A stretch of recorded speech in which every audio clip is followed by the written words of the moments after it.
20 December রোজ শুক্রবার 2024 এই মাহফিলের সম্মানিত সভাপতি মুআজ্জাজ উলামা ইকরাম ও আমার সামনে উপবিষ্ট এলাকার আমার মুরব্বী বাবারা ও যুবক ভাইরা, পর্দার আড়ালে অবস্থানরত আমার মা ও বোনেরা, সর্বপ্রথম ওই রব্বুল আলামিনের শুকরিয়া জ্ঞাপন করছি, যেই রব্বুল আলামিন আমাদেরকে আবার একটি বছর পরে এই লস্করপুর মাদ্রাসার বাৎসরিক মাহফিলের দিনে কিছু কথা বলা এবং শোনার তৌফিক দান করেছেন।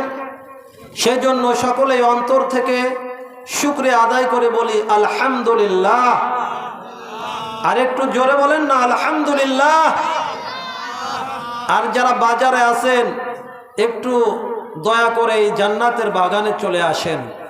বাজার আমাদের আশা করি এই বাজারে কিয়ামতের আগ পর্যন্তই থাকবে, কিন্তু এই লস্করপুর এই মাঠে, মাদ্রাসা মাঠে প্রতিদিন এখানে ওয়াজ হবে না, হবে নাকি?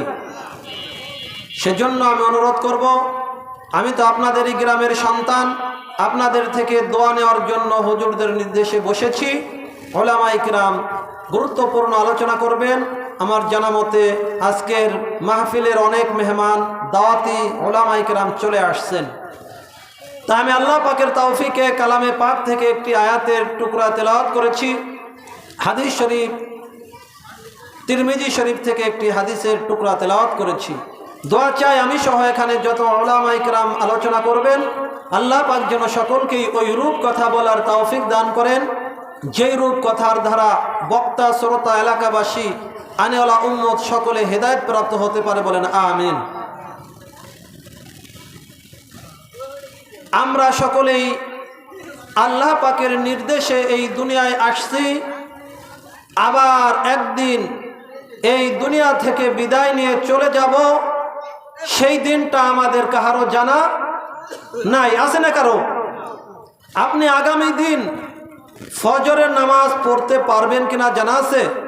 অর্থাৎ আগামী দিন ফজরের ওয়াক্ত পর্যন্ত আপনি দুনিয়ায় জীবিত থাকবেন কিনা আমারও জানা নেই। সেজন্য আমি সকলকেই আবেদন করব, এই জান্নাতের বাগানে এসে আমরা আখিরাতের পুঁজি জোগাড় করার জন্য তৈরি হয়ে যাই। দেখেন, আল্লাহ পাক রব্বুল আলামিন আমাদেরকে সৃষ্টি করেছেন কত সুন্দরভাবে। আমাদেরকে আল্লাহ পাক যা কিছুই প্রয়োজন দুনিয়ায় আল্লাহ পাকের নিয়ামত সব কিছুই দান করেছেন। এই নিয়ামতের ভিতরে একটি হচ্ছে হায়াত। আল্লাহ পাক রব্বুল আলামিন যে হায়াত দান করেছেন, এই নিয়ামতের মধ্যে আরেকটি হচ্ছে সুস্থতা। আর একটি নিয়ামত হচ্ছে যেটা সবচেয়ে দামি নিয়ামত, সেই নিয়ামতটা হচ্ছে ঈমান। এই ঈমান আল্লাহ পাক রব্বুল আলামিনের মহামূল্যবান অনুদান। আচ্ছা, আমি আপনাদেরকে প্রশ্ন করি, আমরা যারা মুসলমানের ঘরে জন্ম হয়েছি আল্লাহ পাকের তৌফিকে, আমরা কি আল্লাহর কাছে কেউ বলেছিলাম যে আমাকে মুসলমানের ঘরে জন্ম দেন? এই আবেদন তো আমরাও করি নাই, কিন্তু আল্লাহ পাক তার নিজ অনুগ্রহে, আল্লাহ পাক তার নিজ দয়ায় আমাদেরকে মুসলমানের ঘরে জন্ম দান করেছেন। এটা অনেক বড় একটা নিয়ামত। কারণ আল্লাহ পাক রব্বুল আলামিন বলেন, ইন্নাদ-দীনা ইনদাল্লাহিল ইসলাম। ও আমার মুহাব্বতের লস্করপুর এবং আশপাশের গ্রামের মুসলমানেরা রে, আল্লাহ পাক রব্বুল আলামিন বললেন, আল্লাহ পাক রব্বুল আলামিনের নিকট মনোনীত ধর্ম হচ্ছে ইসলাম। আজ আমরা মুসলমান হয়ে মুসলমানের ঘরে জন্ম নিয়েছি, জিজ্ঞাসা করলে বলে যে মুসলমান, কিন্তু আমার আপনার অনেকের বিবাহের অনুষ্ঠানে নাই ইসলাম। আপনাদের নগরকান্দা আমাদের লস্করপুর মনে হয় নাই, কালকেই শুনলাম আমাদের নগরকান্দা। ওরে বাবা, নামাজ পড়তেছিলাম শায়েখ জাকারিয়া রহমাতুল্লাহি আলাইহি আরাবিক মডেল মাদ্রাসায়, যেটা আবু বিয়ার বাড়ির ওখানে মাদ্রাসা হয়েছে। আর সাউন্ড বক্সের শব্দ নামাজের সময় ডিস্টার্ব। মুসলমানের ঘরে বিবাহ অথবা খাতনা হচ্ছে, সেখানে এই সাউন্ড বক্স বাজতেছে। আমি পরিশেষে হাবিবুল্লাহ লাইব্রেরিতে, যেখানে আমি ব্যবসা করি, ওখানে চলে আসলাম। সেখানেও মহিলাদের শব্দে শোনা যাচ্ছে, ওই বাড়ি থেকে সাউন্ড বক্সের শব্দ, গান বাজতেছে। সেজন্য আমার মুসলমানেরা, আপনার আমার বিবাহের অনুষ্ঠানটাই যদি শুরু হয় ওই বিধর্মীদের সাংস্কৃতিক অনুষ্ঠানের মাধ্যমে, তাহলে আপনার আমার থেকে সন্তান ওই আব্দুল গফফার সাহেবের মতো আসবে না, মুফতি আব্দুল গফফার সাহেবের মতো সন্তান আমাদের গর্ভ থেকে আসবে না, মুফতি ইসমাতুল্লাহ কাসেমি সাহেবের মতো সন্তান আমাদের থেকে আসবে না, মুফতি আব্দুল কাইয়ুম সাহেব হুজুরের মতো সন্তান আমাদের থেকে আসবে না, মাওলানা লিয়াকত আলী সাহেবের মতো সন্তান আমাদের থেকে আসবে, আশার আশঙ্কা নাই। সেজন্য আমার অনুরোধ, আপনার বিবাহের অনুষ্ঠানটা যেন, আপনার খাতনার অনুষ্ঠানটা যেন ইসলামী তরিকায় হয়, এটা আমার আবেদন রইল আমার গ্রামবাসীর প্রতি। আল্লাহ পাকের তৌফিকে আমি যে আয়াতটি তেলাওয়াত করেছি, আল্লাহ পাক রব্বুল আলামিন এই আয়াতে কারিমার ভিতর বলেন, কুল্লু নাফসিন যায়িকাতুল মাউত। ও আমার লস্করপুরের মুসলমানেরা রে, ও সাকরাইলের মুসলমানেরা রে, লক্ষ্য করিয়া শোনো, এইটা হচ্ছে আল্লাহ পাকের কালামের কথা। এই কালামের ভিতর বিন্দু মাত্র সন্দেহ নাই। আল্লাহ পাক রব্বুল আলামিন বলেন, প্রত্যেকটি প্রাণীকেই মৃত্যুর স্বাদ গ্রহণ করতে হইবে। আমাদের সকলকে কি মৃত্যুবরণ করতে হবে? এই যে আপনাদের মসজিদের পাশে, মাদ্রাসার পাশে আমার জানা মতে অনেক মুরব্বী কবরস্থানে শুয়ে আছে। আমাদের মুফতি তলহা জুবায়ের ভাইয়ের বাবা, মোহাম্মদ সানোয়ার ভাইয়ের বাবা সহ অনেকের নাম আমার মনে নাই, অনেকে এই গোরস্থানে শুয়ে আছে। অনেকেই আমাদের ওই লস্করপুর ওই কবরস্থানে শুয়ে আছে। তারা আজকে আর আসবে না যে আমার গ্রামের ছেলে হাসমতুল্লাহ ওয়াজ করতেছে, একটু ওয়াজ শুনে আছি, আর আসবে না। আমাদের এরকম একটা দিন আসবে যেদিন আমরা ওই কবরে একা একা শুয়ে থাকব, আমাদেরকে কোনো ইবাদতের জন্য বলবে না। এই মাদ্রাসার বড় হুজুর মাওলানা আকরাম আলী সাহেব বলবে না, আপনার সন্তানটাকে এই মাদ্রাসায় দিয়ে এলমে দ্বীন শিক্ষা করাইয়া জান্নাতের আখিরাতের সামান কামাই করেন, এটাও কবরে যা বলবে না। কোন দিন বলবে? যতদিন পর্যন্ত জীবিত আছি। সেজন্য আল্লাহ পাক আমাদেরকে সৃষ্টি করেছেন আশরাফুল মাখলুকাত হিসাবে। এরপরে আল্লাহ পাক আমাদেরকে আবার যখন ডাক দিবেন তখনই চলে যেতে হবে। আপনাদের ঘটনা অনেকের জানা আছে, গত 4 দিন আগে 16ই ডিসেম্বর, যেদিন বাংলার আনাচে কানাচে বিভিন্ন জায়গায় সাউন্ড বক্স আর ডেক সেট দিয়ে গান বাজনা করা হয়, সেদিন দুপুর 1টার দিকে আমাদের নগরকান্দা কলেজ রোড, কলেজের পর টিটিসি অফিসের পরে যে ব্রিজটা আছে, ওই ব্রিজের ওই পাশে এক মোটর সাইকেল আর একটা মিশুক গাড়ি অথবা অটোর সাথে সংঘর্ষে এক যুবক জায়গায় শেষ হয়ে তার বডি ছিল এক জায়গা, আর তার মাথা কল্লা থেকে কেটেছিল প্রায় 50 হাত দূরে। সেটা তার জানা ছিল না যে আজকের এই 2024 সালের 16ই ডিসেম্বর আমার জীবনের শেষ দিন। এইভাবে সে চলে গেল। ও আমার বাবারা, ও যুবক ভাইরা, আমরাও তো এইরূপভাবে একদিন চলে যাব, ঠিক না? কেটা কোন ভাবে মারা যাব কে বলতে পারবেন? সেজন্য আমার অনুরোধ, আল্লাহ পাক রব্বুল আলামিন বলেছেন, কুল্লু নাফসিন যায়িকাতুল মাউত,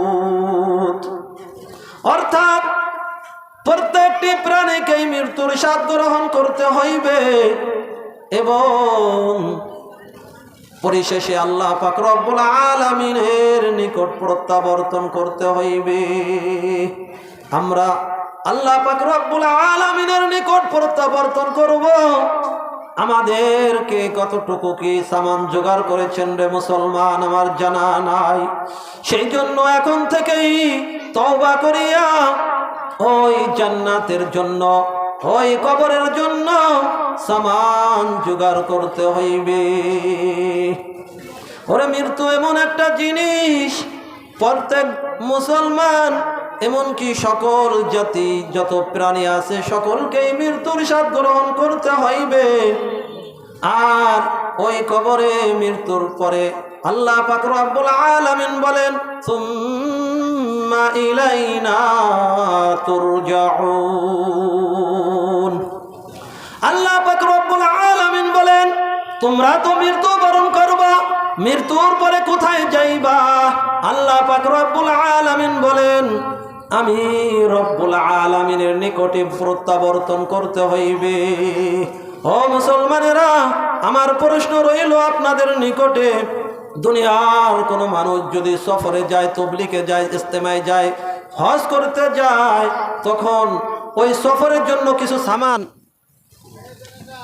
সামান কি নিয়ে যায় না সঙ্গে? বলেন, আমার সাথে কথা বলেন, কারণ আসবে সময় মতো ইনশাল্লাহ। তাই এইভাবে আমাদের একদিন কবরে চলে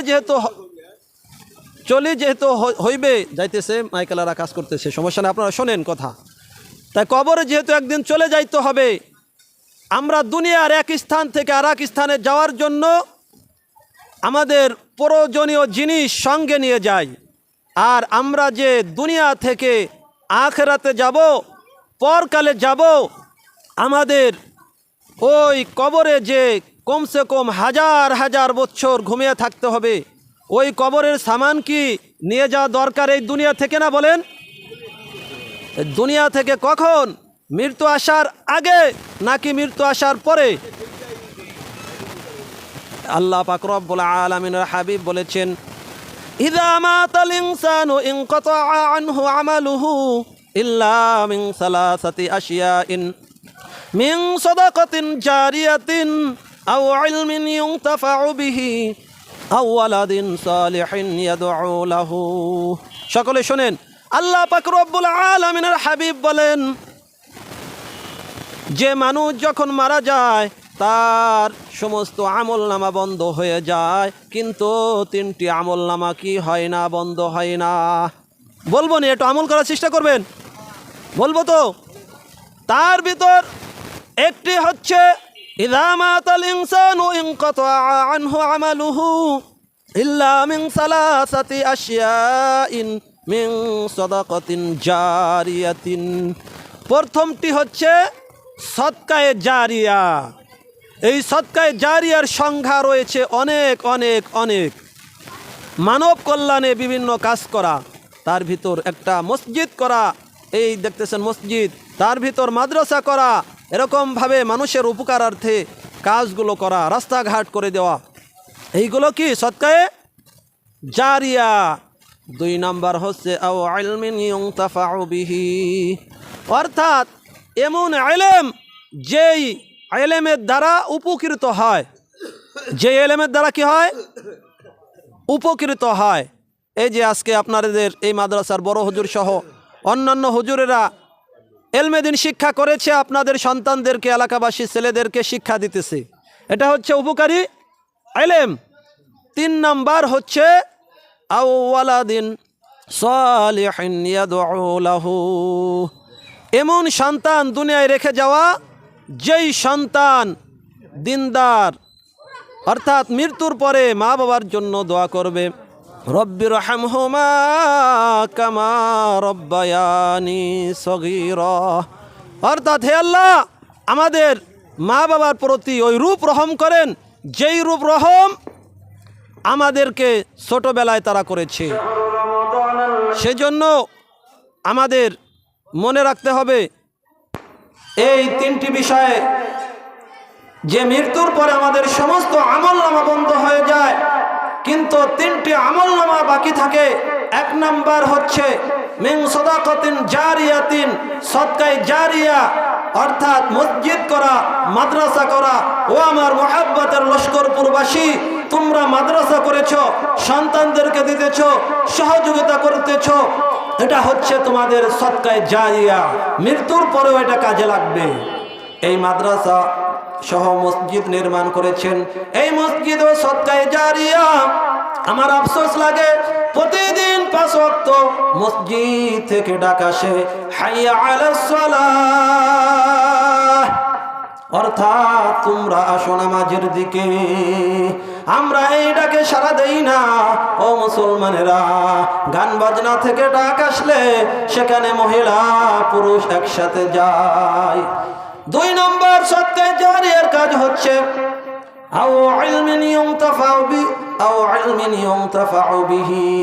এমন আলেম, যে আলেমের দ্বারা মানুষ উপকৃত হয়। আজকে এই লস্করপুর মাদ্রাসার বড় হুজুর মাওলানা আকরাম আলী সাহেব সহ অন্যান্য উলামায়ে কেরাম আপনাদের সন্তানদেরকে পড়াইতেছে, এটা হচ্ছে উপকারী আলেম। 3 নম্বর ওয়ালাদিন সালিহিন ইয়াদউ লাহু, অর্থাৎ এমন সন্তান দুনিয়ায় রেখে যাওয়া যারা মৃত্যুর পরে দোয়া করবে, রব্বির রহমহুমা কামা রব্বায়ানি সগীরা, অর্থাৎ হে আল্লাহ আমার মা বাবার প্রতি ওই রূপ রহম করেন যেই রূপ রহম তারা ছোটবেলায় আমাদেরকে করেছে। আমাদের সন্তান হয়েছে, এখন বুঝতে পারি যখন রাত্রে ঘুমাই, রাত 1টা 2টা 3টা নাই, যখনই সন্তান কেঁদে ওঠে, বাবা যদি জাগ্ন নাও হয়, তাকে না ধরে, ওই কলিজার টুকরা মা বুকে জড়াইয়া ধরে, হাতায় দেখে সন্তানের নিচে কাপড় কি পায়খানা পেশাব করে ভিজিয়ে দিয়েছে কিনা। যদি ভিজিয়ে দেয়, ওইখান থেকে ওই ভিজা কাপড় ফেলাইয়া ওরে শুকনা কাপড় সন্তানের নিচে দেয়। আজকে সেই মা বাবাকে আমরা ওরে সম্মান দিচ্ছি না।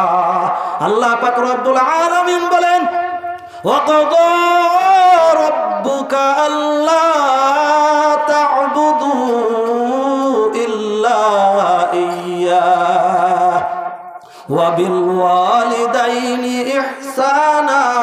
আল্লাহ পাক রব্বুল আলামিন বলেন, আল্লাহ পাক ফয়সালা করে দিয়েছেন, তোমরা আল্লাহ পাক রব্বুল আলামিনের ইবাদত করবে। কার ইবাদত করতে হবে? আল্লাহ পাকের ইবাদত করবা। এরপর আল্লাহ পাক রব্বুল আলামিন বলেন, তোমরা মা বাবার প্রতি অনুগ্রহ করো, অর্থাৎ ওয়াকাদা রাব্বুকা আল্লা তা'বুদু ইল্লা ইয়্যাহু ওয়া বিল ওয়ালিদাইনি ইহসানা। মা বাবার সাথে সুন্দর ব্যবহার করতে হবে। আজকে সেই মা বাবার কদর আমরা বুঝতেছি না মুসলমান। মা বাবা থাকতেই মা বাবার কদর করো, মা বাবাকে মূল্যায়ন করো, ইনশাআল্লাহ মা বাবার যতন করে যদি তুমি মা বাবার দোয়া নিয়ে যদি তুমি দুনিয়ায় চলতে পারো, দুনিয়া আখিরাত উভয় জাহানে তুমি কামিয়াব হতে পারবা। তা আমার মূল আলোচনা যেটা ছিল যে আমরা সকলেই আল্লাহ পাকের সৃষ্টি, একদিন আল্লাহ পাকের নিকট প্রত্যাবর্তন করতে হবে। আল্লাহ পাকের হাবিব হাদিসের ভিতর বলেন, ওয়াকসিরু যিকরা হাযিমিল লাযযাত ইয়ানিল মাউত, অর্থাৎ আল্লাহ পাকের হাবিব বলেন, তোমরা অধিক পরিমাণে দুনিয়ার স্বাদ বিনষ্টকারী অর্থাৎ মৃত্যুকে স্মরণ করো। রাসূল পাক সাল্লাল্লাহু আলাইহি ওয়াসাল্লাম মৃত্যুকে শাহরগের থেকে আরো নিকটবর্তী মনে করতে বলেছেন। আল্লাহ রসুল মনে করতেন, যখন চোখ বুঝতেন মনে করতেন এটাই আমার জীবনের শেষ চোখ বোঝা, হয়তো আর আমি চাইতে পারবো না। সেই জন্য মৃত্যুকে আমাদের অতি নিকটে মনে করতে হবে। এই মৃত্যুর আগেই আমাদের যে আল্লাহ পাকের ইবাদত বন্দেগী নবীর তরিকায় করতে হবে, পালন করতে হবে। সেই জন্য আমাদের এই লস্করপুর হযরত আলী রাদিয়াল্লাহু তাআলা আনহু নুরানি হাফেজিয়া ইসলামিয়া মাদ্রাসা সহ প্রত্যেকটি মাদ্রাসার সাথে সম্পর্ক রাখতে হবে। ইনশাআল্লাহ পারবো, কারণ এই মাদ্রাসার উলামা ইকরাম হুজুরেরা কত কষ্ট করে অল্প কিছু বেতন